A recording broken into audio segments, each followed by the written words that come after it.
Orang percaya kepada Tuhan Yesus, kita harus mengerti bahwa di balik kehidupan yang sementara ini ada hidup kekal.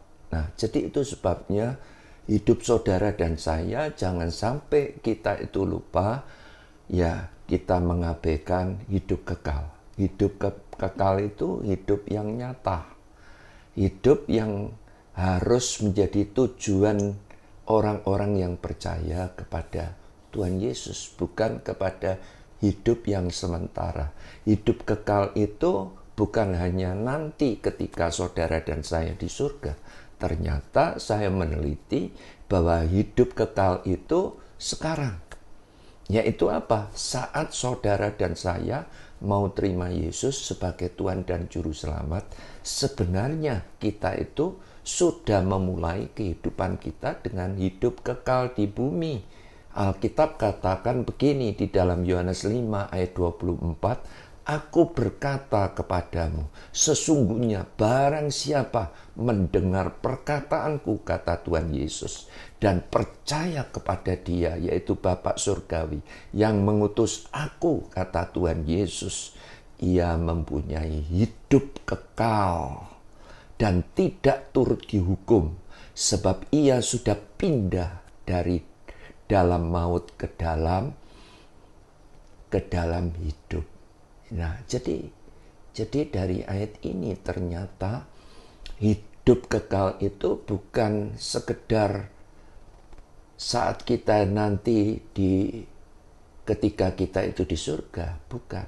Tetapi hidup kekal itu Alkitab berkata sekarang, saat saudara dan saya mau terima Tuhan Yesus, kita itu akan memulai kehidupan kekal bersama Tuhan Yesus di muka bumi. Nah, itu penting sekali. Apalagi berbicara tentang hidup kekal.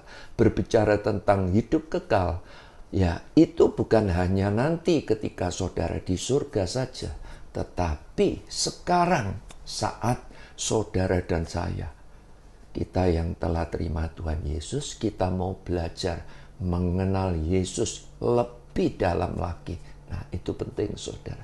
Alkitab katakan di dalam Yohanes 17 ayat yang ketiga, inilah hidup yang kekal itu, yaitu bahwa mereka mengenal Engkau satu-satunya Allah yang benar dan mengenal Yesus Kristus yang telah Engkau utus. Jadi jika saudara dan saya sadar bahwa kehidupan kekal itu bukan hanya nanti saat di surga, tetapi sekarang saat kita terima Tuhan Yesus. Jika kita itu sadar bahwa kehidupan kekal itu bukan hanya nanti saat saudara dan saya ketika kita itu ada di surga, tetapi sekarang saat saudara dan saya mau mengenal Allah, maka mulai hari ini kita akan lebih bersungguh-sungguh untuk apa? Untuk mengenal Allah secara lebih dalam.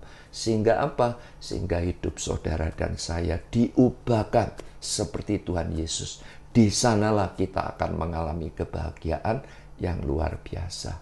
Jadi hidup kekal itu artinya apa? Kalau kita simpulkan, hidup Allah yang masuk di dalam pribadi kita. Jadi bukan soal lamanya, bukan. Tetapi soal kualitas saudara dan saya. Saya berdoa saudara menangkap kebenaran firman ini. Tuhan Yesus memberkati.